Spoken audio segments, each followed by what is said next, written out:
Talagang nagpuntahan sila doon sa ating coordinating center. Specific dates, kagaya noong September 7, doon sa coordinating center natin sa Agdao, sa Davao City. Ano po ba nangyari dito? Ang grupo ng Iglesia ni Manalo sa pangunguna ng kanilang ministro na humahawak sa distrito nila doon, Rizalito Ocampo ang pangalan, tingnan po ninyo mga kababayan.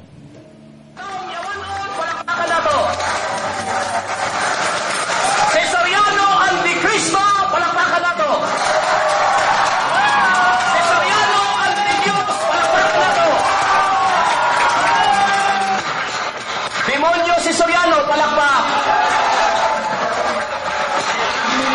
Bayot na Diyos si Soriano! Antikristo si Soriano! Gago si Soriano! Tanga si Soriano! Tarantado si Soriano! Bobo si Soriano!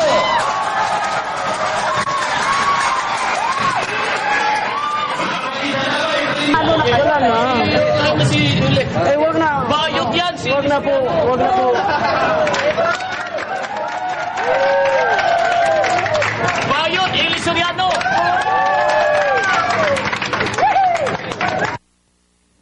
Father Joseph. Oo, yan ang mga sinasabi nilang pagsunod sa kanilang etiketa, ministerial ethics.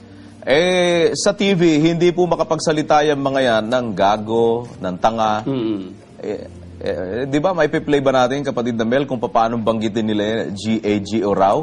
Hindi nila madiretso pero pagka wala pala sa TV, nagwawala at nambabastos ng harap-harapan. Samantalang, Brother Josel, sa isa pang pahina ng aklat na binasa mo, sa 127, ito ang sinasabi, kung nandyan din sa ating computer dyan, Brother Josel. Babasahin ko lang, ha? Sige. Ito po ang sinasabi sa number 6. Laging maging magalang sa mga kapwa-tao. Kahit pa ang mga leksyon ay mga atake sa mga maling aral ng iba, ay iwasan ang paggamit ng mga masasakit na mga salita at mga pangangantiyaw, magsalita, nakalakip ang pag-ibig. Yan, Brother Josel, assignment ni Ocampo yan sa atin. Rizalito Ocampo, ikaw ba'y natuto sa puno mo ng si Mr. Manalo? Sagutin niya lang yan, Brother Josel. Di ba? Oo, kapatid na Willie. Yan. Ito yung mga paimbabaw na ito kasi kagaya na sinasabi nga natin, binabasa natin sa kanilang ministerial ethics, supposed to be, etiketa ng mga ministro sinusunod yan Lumalabas, walang etiketa dyan si Ocampo, Brother Josel At talagang wala yan dahil kahit kailan at yan umasta ng ganyan, hindi mo pwedeng sabihin na may etiketa yan. At hindi minsang ginawa ni Ocampo yan.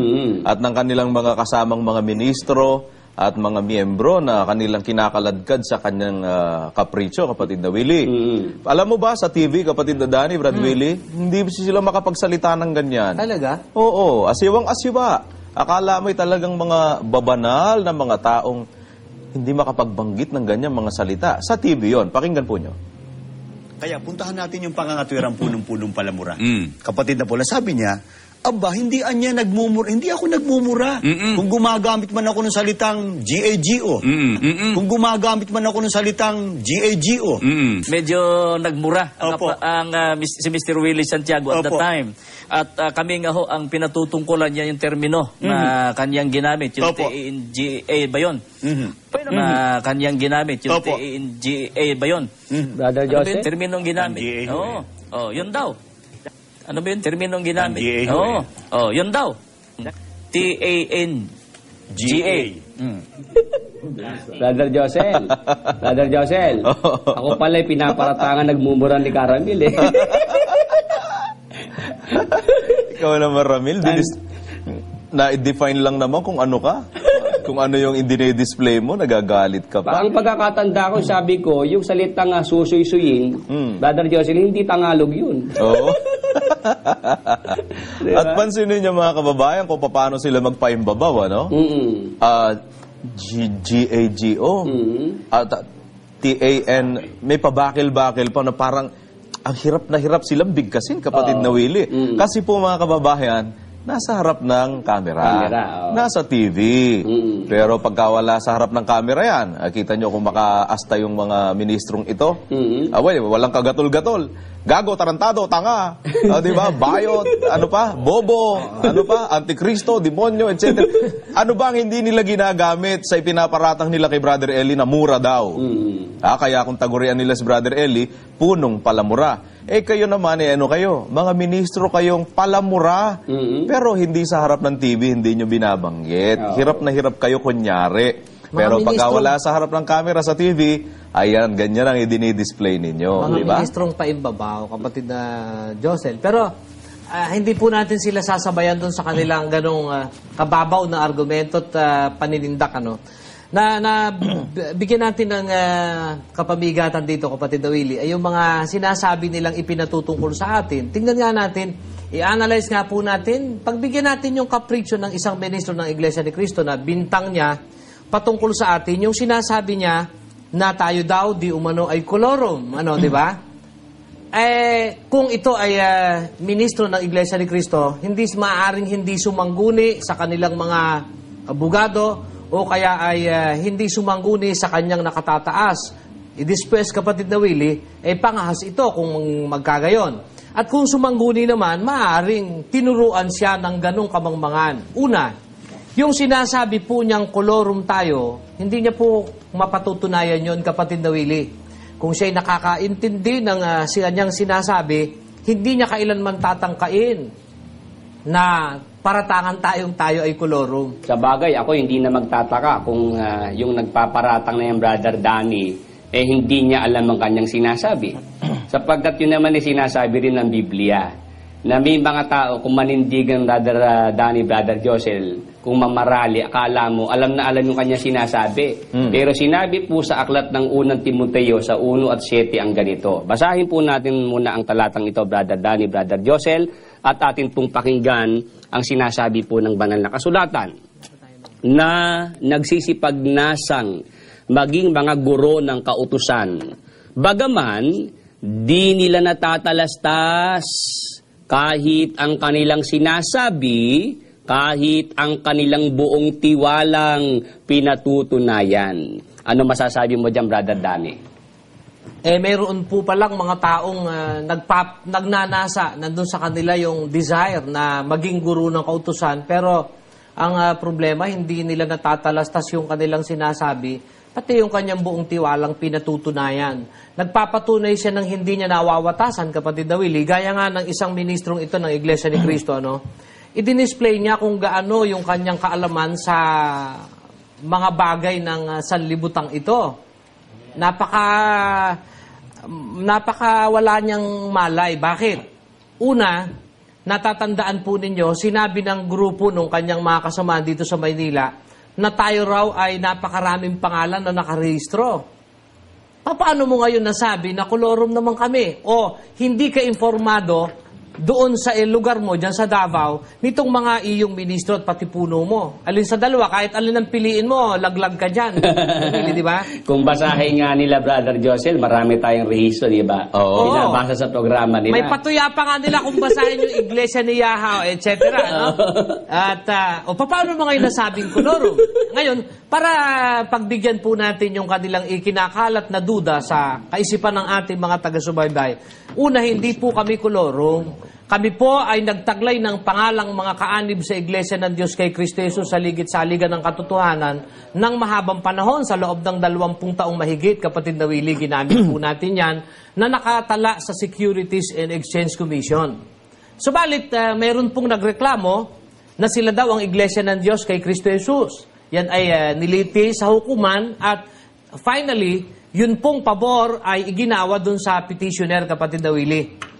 At ang nangyari, ang solusyon pong ibinigay ng Korte Suprema ay pinapapalitan po yung corporate name natin na mga kaanib.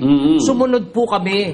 Kami po ay nagpatala ng iba pang pangalan base doon sa sinabi ng Korte Suprema na magpalit tayo ng corporate name. Pero hindi ibig sabihin na tayo ay kolorum kung naiintindihan sana ng mga taong ito. At hindi naman nila pwede sabihin, pasensya na kayo, hindi ko alam, kasi wala ako napagtanungan. May mga abogado naman kayong miyembro, pinananakot pa nga ni Paul, kinakausapan niya namin yung aming mga abogado dahil sa sinabi daw di umano nung ating kapatid na Daniel na ganoon. Doon narinig lang naman natin yun doon sa kanilang puno na kinukundina niya yung kanyang mga ministro. Iwan natin yan, kapatid na Willie. Ang atin po ay doon sa pagmamaratang ni Ocampo na kolorum, hindi po, walang sino mang ministro ng Iglesia ni Manalo na kayang tumindig sa harapan ni Brother Eli Soriano o ng kahit sino sa panig na ito na pagbibintangan kami po ay kolorum. Bakit? Ito po ang ibig sabihin ng kolorum. Sana nagtanong ka, Ocampo, sa diksyonaryo. Basahin po natin ang kolorum. Huwad, walang permiso o hindi nakarehistrong negosyo. O yan. Hindi rehistrado, ibig sabihin, Brother Danny. Oo, hindi nakarehistro. Samantalang tayo, apat nga ang sabi nilang rehistro, paano naman ngayon yan naging kolorum? Yan kapatid na Joseph. Paano nga pati makakapagdemanda ang suhay kung di tayo nakarehistro? Ginagawa nyo naman diba? tanga yung mga taga-suhay kung ganyan. Tanga lang tong ministro ni Manalo na ito. Brother Josel, ano sabi mo? Ano sabi mo, Brother Josel? Ha? Ano sabi mo sa kanila? Tanga. Nagmumura ka, Brother Joseph. Si Rizelito Ocampo, kalutong kong gamitin yung tanga Di ba? Kunyari lang yung mga yung pagka sa TV, hindi sila babanggit ng gano'n. Ang alam ko, kapatid na Josel, maidagdag ko lamang po. Ang alam ko, si Ginoong Felix Manalo, sumama sa samahang kolorum nung araw. Siya ang nangulorum, kapatid na Willie. Saan yung Brother Danny? Sumama siya sa Quezon, doon sa Lukban, mga samahang kolorum, mga grupo ng samahan ng reliyon na hindi nakarehistro. Kolorum nga, sumama pa nga siya sa ateiste, yung mga taong ang paniwalay walang Diyos. At kahit nung ipangaral ni Ginoong Felix Manalo ang Iglesia ni Cristo, alinsunod sa kanilang babasahin, nangulorum din siya sapagkat ipinarehistro lamang niya ang kanyang samahan July 27, 1914. Pero 1913, nagbautismo na siya sa kanyang paniniwalang Iglesia ni Cristo ang tama. Ayon sa pasugo, kapatid na Willie. Kaya yung unang bunga niya, kolorum. Opo, magandang gabi po, Brother. Bunga yun ng kanyang pangungolorum. Kolorum pala si Manalo. Medyo nakapagdaramdam po kasi na binibintangan tayo ng kolorum. Siya nga itong kolorum, ayan, nasa pasugo. Sa bagay, Brother Danny, ang kahulugan. Wala namang matino utak na maniniwala dyan sa mga yan ministro ni Manalo. Pag naniwala ka dyan, di matino utak mo, sabihin kolorum tayo. Sila mismo may sabi, 4 ang rehistro natin. Opo. Paano naging kolorum yung 4 ang rehistro? Wala na lang malamang ibintang tong mga to. Biyaamot sa susunod, ipaparehistro ko rin yung Iglesia ni Cristo.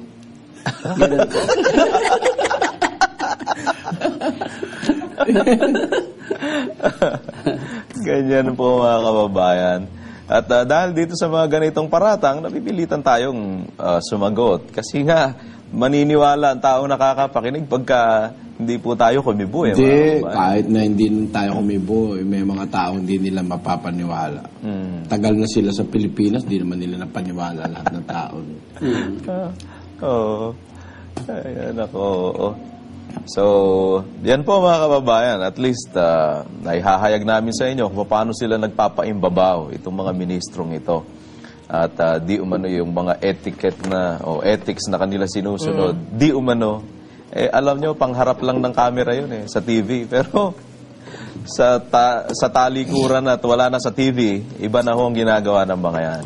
Tama yun. Kaya po, siguro, yung lahat ng mga adjective ba tawag doon na ikinapit po niya sa atin, lalo na kay Brother Eli Soriano. Abangan po ninyo at pag-aaralan natin, tapok natin sa werdong doktrina. Sino nga ba ang tanga? Sinong tarantado? Sinong gago? Sinong antidiyos?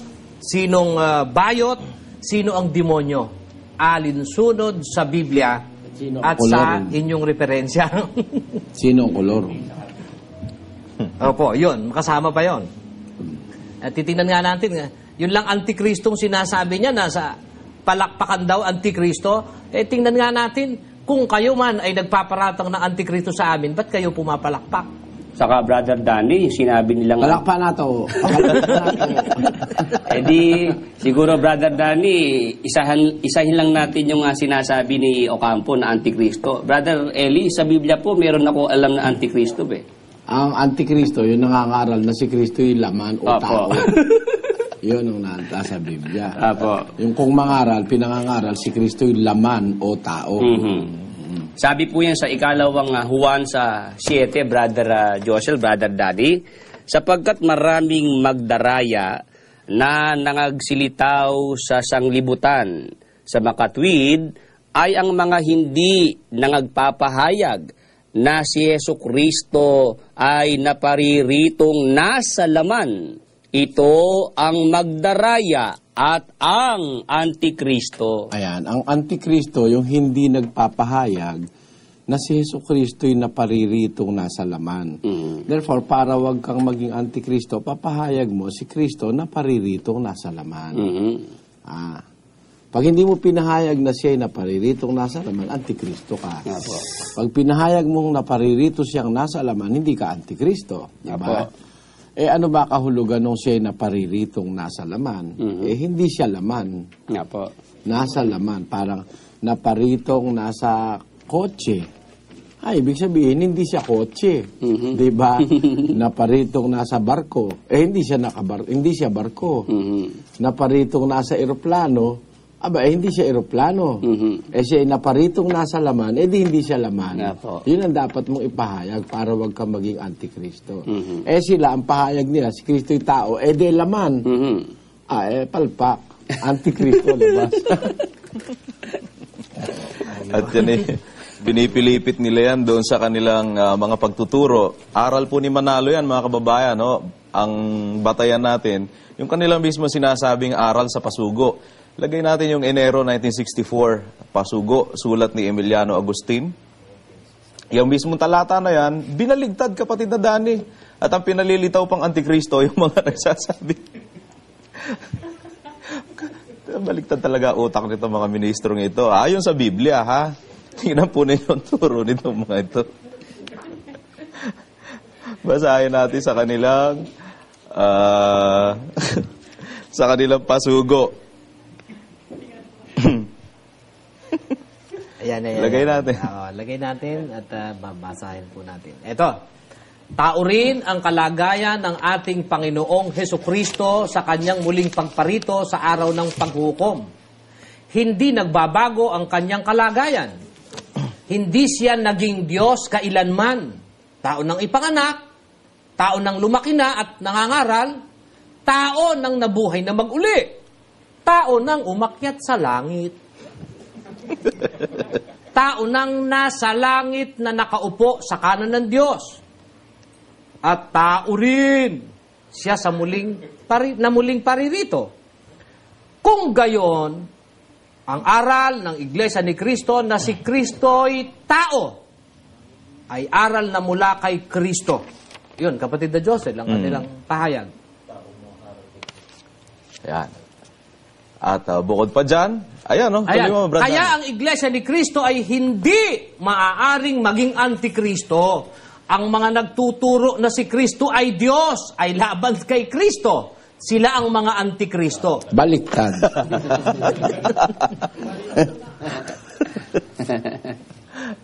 Diba? Baligtad po ng nasa Biblia, mga kababayan. Kasi sila, itinuturo nila si Kristo, tao. Aba, yun daw mga nagtuturo na si Kristo ay Diyos, yun daw ang laban kay Kristo. At sila daw ang Antikristo, kapatid na Dani. Baligtad doon sa binasa naman ni Brother Eli kanina. Oo nga. At saka kung magkakagayon sa application, lilitaw, dapat ang nagpako sa Panginoong Jesucristo, mga taong ang paniwala ay Diyos. Dapat ang nakalagay doon sa Biblia, ikaw ay nagpapakunwaring Diyos kahit ikaw ay nagpapakunwaring tao. Kahit ikaw ay Diyos. Dapat sana ganun. Ang nakalagay, bagaman ikaw ay tao, nagpapakunwari kang Diyos. Therefore, ang paniwala nung laban sa Panginoong Jesucristo, kapatid na Josel, siya ay tao. Kaya nga pinako sa krus Yan. At kung itutuloy pa natin, alam mo, may argumento po sila na ginagamit, ano? Just for the sake of argument. Kasi talata na binasa natin, ang ginagamit din nila para pilipitin at ipakita, palitawin na si Kristo'y tao. Dito po sa page 14, nitong sulat pa rin ni Emiliano Agustin, ganito po ang kanilang sinasabi. Sa second column, page 14, second column, ilagay natin. Ayun. Teka, yan. Pakilagay mo rin sa part na yon. At, Sige. ayan. Ayan, second column. Baba natin, baba mo pa. Ayan. Sige, sa part na yan. Ano namang, yan. Sige. Nakalagay po dyan. Ano namang Jesus ang itinuturo ng mga magdaraya? Sa ikalawang Juan 1:7 ay tinitiyak ang ganito, sapagkat maraming magdaraya na nangagsilitaw sa sanglibutan. Sa makatwid ay ang mga hindi na nagpapahayag na si Jesucristo'y napariritong nasa laman. Ito ang magdaraya at ang Antikristo. Ano ang ibig sabihin na si Kristo'y naparitong nasa laman? Naparitong may laman at mga buto. Tao! Lucas 24:39. Ano naman ang Jesus na itinuro ng mga magdaraya? Ang Jesus na naparitong hindi sa laman o tao, kundi naparitong Diyos. Yan. Ayan po'y kabaligtaran mismo noong talata na sinasabi sa atin ni Brother Eli kanina eh. Sa kanila... Nakita mo ang dilim ng utak ng nagpapaliwanag na yan eh, Brother Joseph. Opo. Ano raw ang kahulugan ng naparitong Nasa laman? Ang kahulugan naparitong may laman at mga buto. Mali eh. Naparitong nasa laman, di sinabing naparitong may laman, tanga. Sabi, naparitong nasa laman. Hindi nga siya laman eh. Di ba? Opo. Bakit siya naparitong nasa laman? Kasi hindi nga siya laman.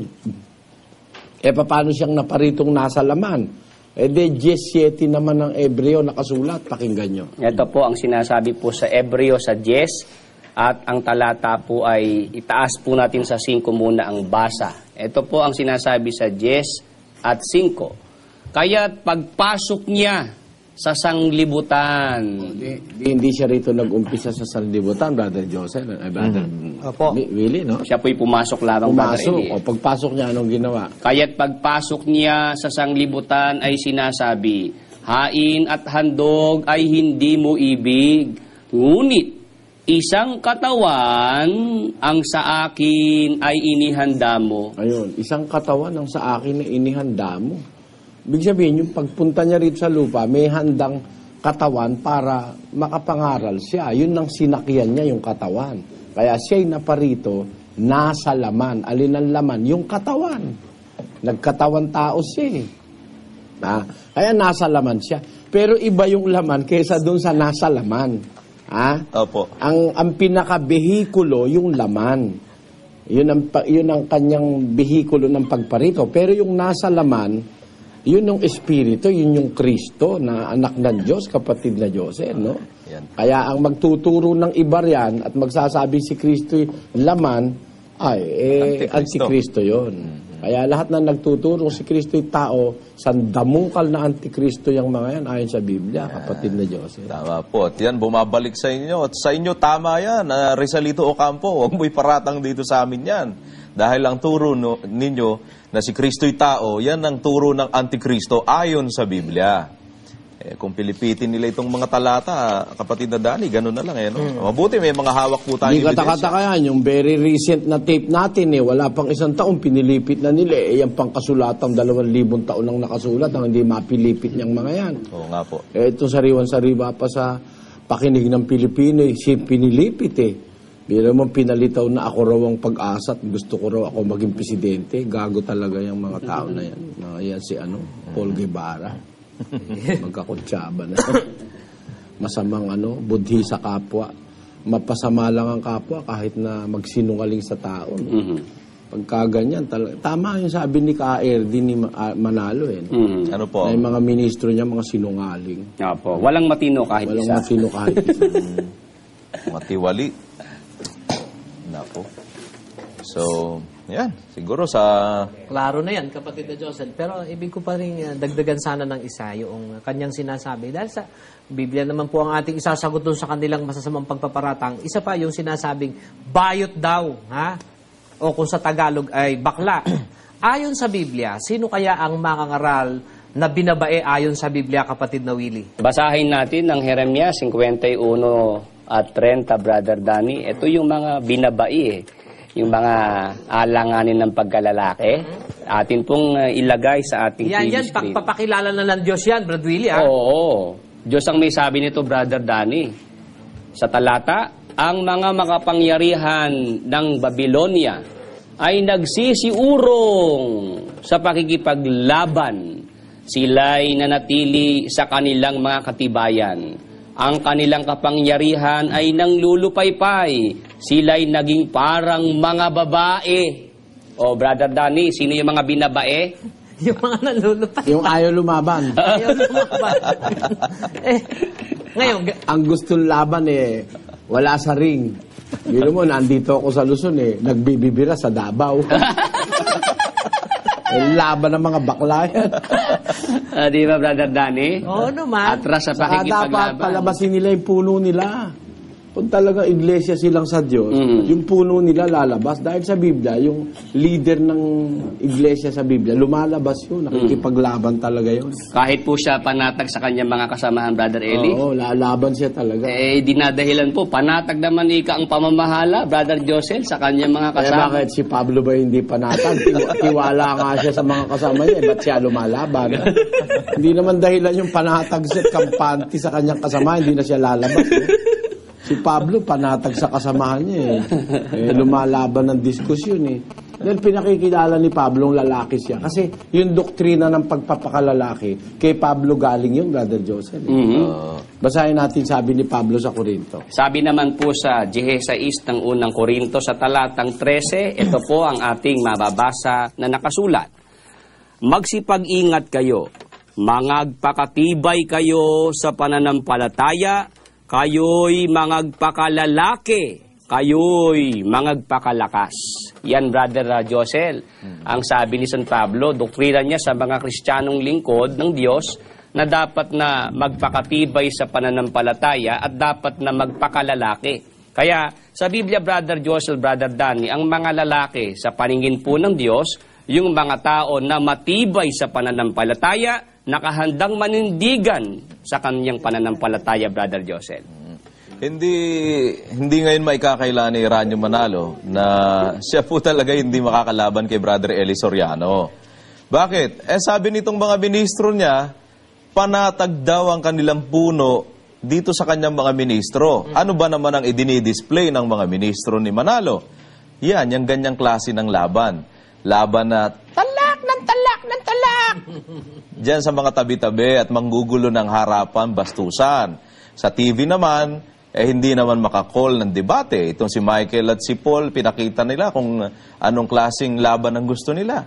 Di ho ba? Kaya, ewan ko lang, nasasabi nila na gano'n, panatag daw yung puno nila sa kanila, samantalang ganyan ang kanila ipinakikita, lalong nagre-reflect sa puno ninyo kung gaano yung inyong puno Oo naman. hindi ko kayang tanggapin na sa Diyos ang ganyang klase ng puno, kapatid na Danny. At kaya naman, Brother Joseph, tayo naniniwala na hindi nga talaga lalaban na kay Brother Eli, si KRD Manalo. Di pakinggan natin ang sinabi ni Ray Ismael tungkol kay KRD, Brother Joseph. Diba? Bakit tayo siguradong hindi nga lalaban? Sige, i-cue lamang natin, kapatid na Mela. Sila nga ang umaamin naman ito dahil ito po'y batay sa record. Wala pong record. At ipinaalala po natin, ang sinasagot lamang po natin ay yung mga akusasyon ni Ginoong Ocampo, isang ministro ng Iglesia ni Manalo na nagsasalita ng baka... Na nagtatatalak. Hindi nagsasalita, nagtatatalak. Hindi niya alam, sa talak Davao. ng talak siya dun sa Davao City. Ang kinakausap niya ay si Brother Eli. Si Brother Eli po ay nandito sa Maynila, sa Luzon. Ay nandun naman siya sa Mindanao.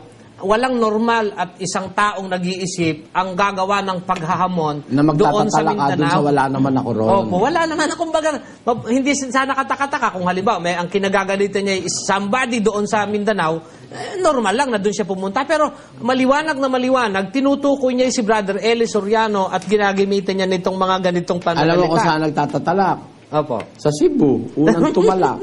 Sa Leyte, tumalak din. Doon sa Kahapon po, doon daw sa Bangkal. Eh, ganyan palang magalit yan sa ministro ni Manalo. Wala rin, barking at the wrong tree. Naalala ko tuloy po, Brother Eli, yung isang mamang, pinagmamasdan Brad Josel nung isang ale. Gabi ikot siya ng ikot doon sa isang puno ng Meralco na may ilaw. Ikot ng ikot. Nung hindi siya makatiis, may anong ginagawa niyon? May hinahanap ako yung relo ko. Saan ho ba nalaglag? Doon sa may tabing ilog. Ba't dyan yung hinahanap? Dito maliwanag doon siya talak ng talak. Doon may marami sila May grupo siya ron pag dito nga naman, hindi siya makakaimbuna dahil lalitaw naman na sinasapawan niya ito sila Michael. Kaya doon siya ngayon nagtatatalak na alam naman natin na hindi naman uubra kang masagot dyan dahil Mindanao yan.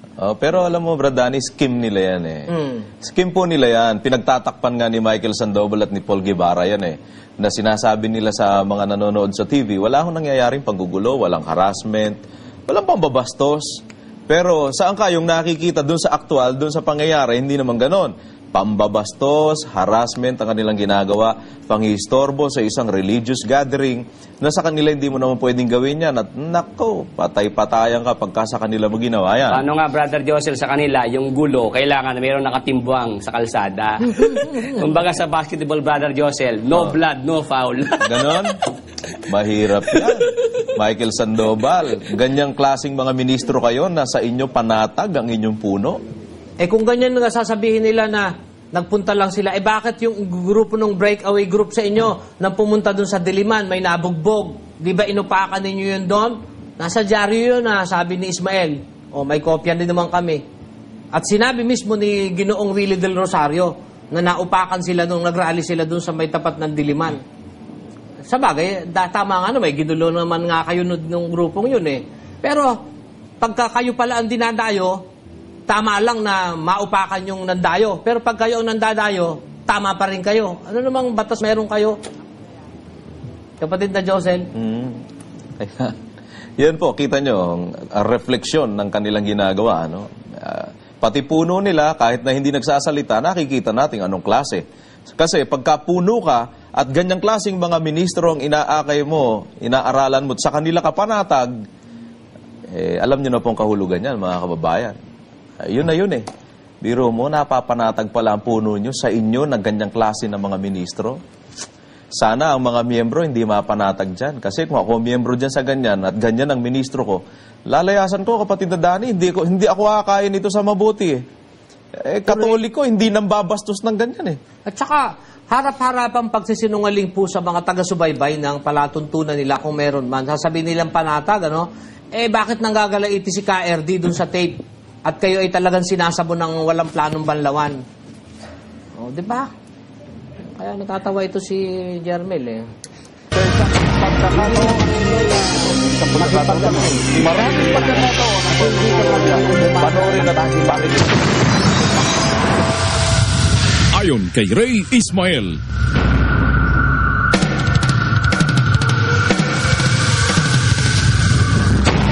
mga issue dapat sagutin.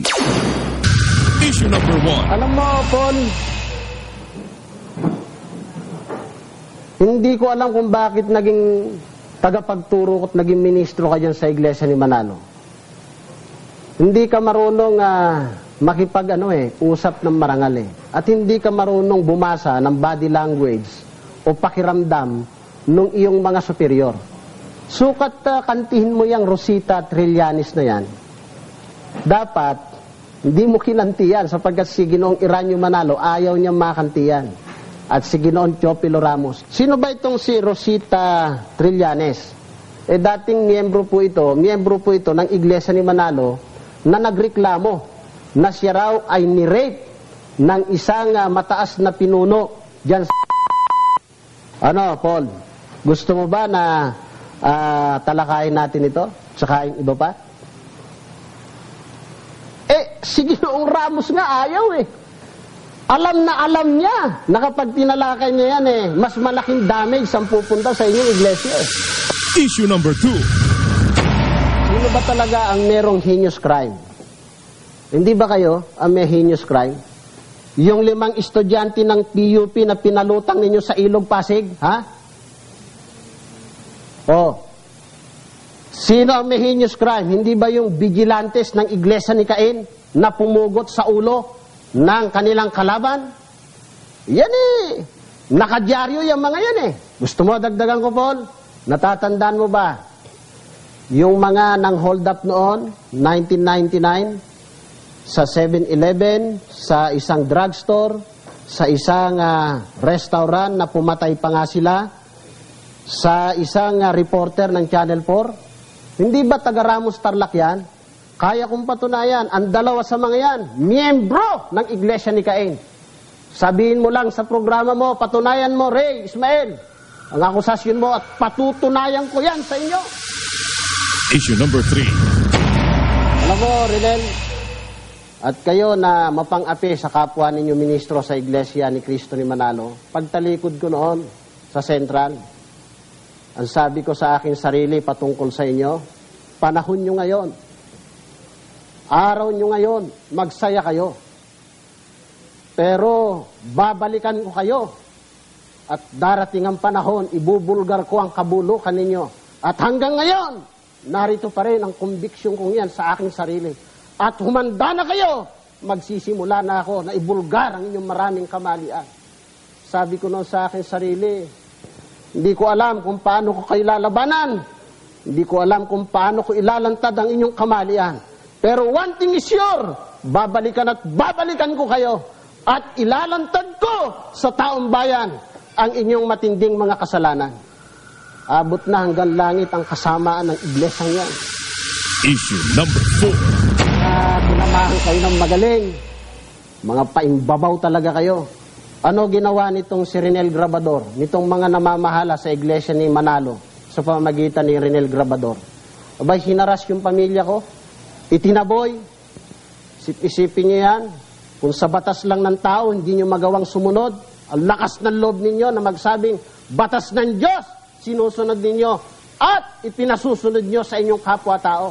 Mahiya po kayo sa inyong mga sarili. Kung sa pamilya nga ng ministro, katulad ko, at ang tatay ko rin matandang ministro sa Iglesia ni Manalo. Pioneering na ministro yan sa Iglesia ni Cristo. Hindi nyo magawang ibigin ang aking sambahayan. Paano may ibig nyo yung karaniwang miyembro ninyo? Issue number 5. Wala na kayo sisirain sa akin. Pero kayo, sa pagbabalik ko sa inyo, tinitiyak ko sa inyo na isa ito sa matinding bangungot na mangyayari sa organisasyon na yan. Maraming sisirain itong ibubulgar ko sa inyo kapag hindi nyo kami tinigilan sa ganyang paraan. Inuulit ko, hindi kami takot sa labanan na yan. Ang totoo, inaasahan ko na yan mula pa nung ako'y unang umupo rito. Issue number 6. Ginoong Felix Manalo, kayo tatanungin ko, hindi ba siya naman 5 relisyon ang pinanggalingan niya bago niya itinatag yung iglesia ni Manalo na yan?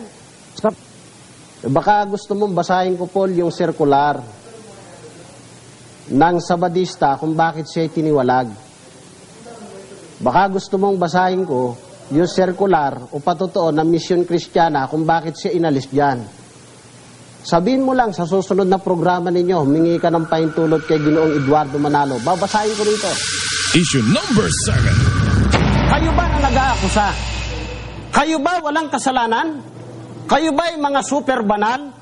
Kapatid na Paul, kapatid na Ramil, kayo ba sa inyong pagkaministro at iba pang mga ministro sa samahan na yan, wala bang nagawang mga kasalanan? Wala bang na-involve sa krimen? Wala bang ng babae? Wala bang nagsipaglasing? At napakarami pang mga kasalanan. Alam niyo, I hate to say this. Kasi masasaktan lang yung mga pamilya ng mga kinaukulan. Pero kung ang gusto talaga po ninyo ay ganyang labanan, nakahanda po kami. Issue number 8. Hindi bali ho sana kung totoo yung itinuturo di ba ba? Labag sa Biblia tinuturo panluloko Isipin mo, Santa Cena, may abuno, hindi ba panluloko yan? Santa Cena, dapat hapon umaga, hindi ba panluloko yan? Religious fraud yan Issue number 9. Patutunayan ko, with corresponding documents na kailanman di nyo kayang tutulan, na kayo, kapatid na Paul, ang nagtuturo na magsinungaling yung mga miyembro ninyo.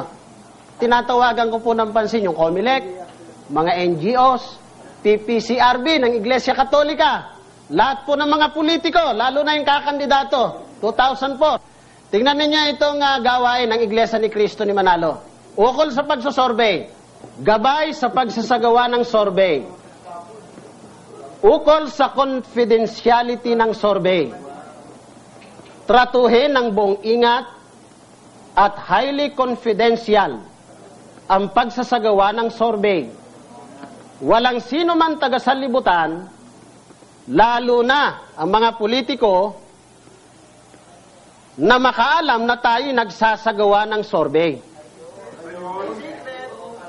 Kahit ang mga karaniwang kaanib ay hindi dapat makaalam ng ating ipinagagawang survey.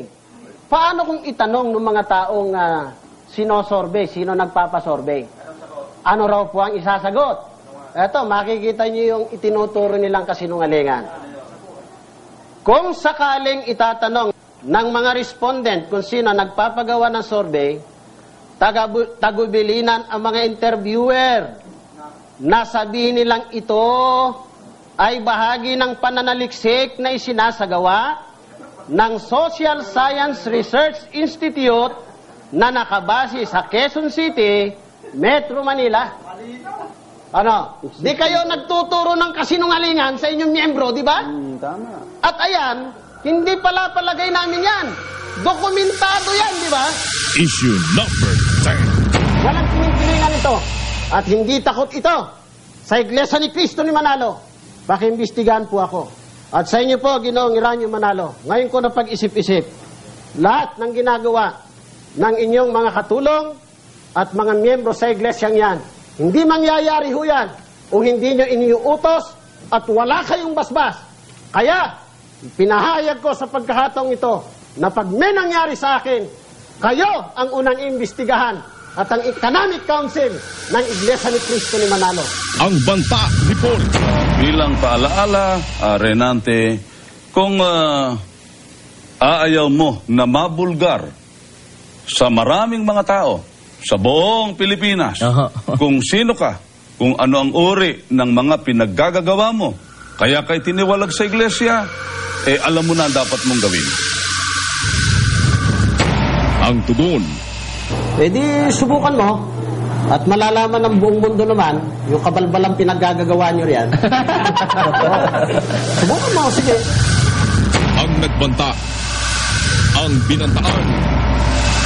Ang resulta. Ngayon ay kapiling na po natin ang kapatid na Reynante Ismael. Ito yung kapatid na Michael. Opo. At siya nga pala. Ayan mo muna. Batiin ko muna ang kapatid na Ray. Bayan, ikaw ang humatol.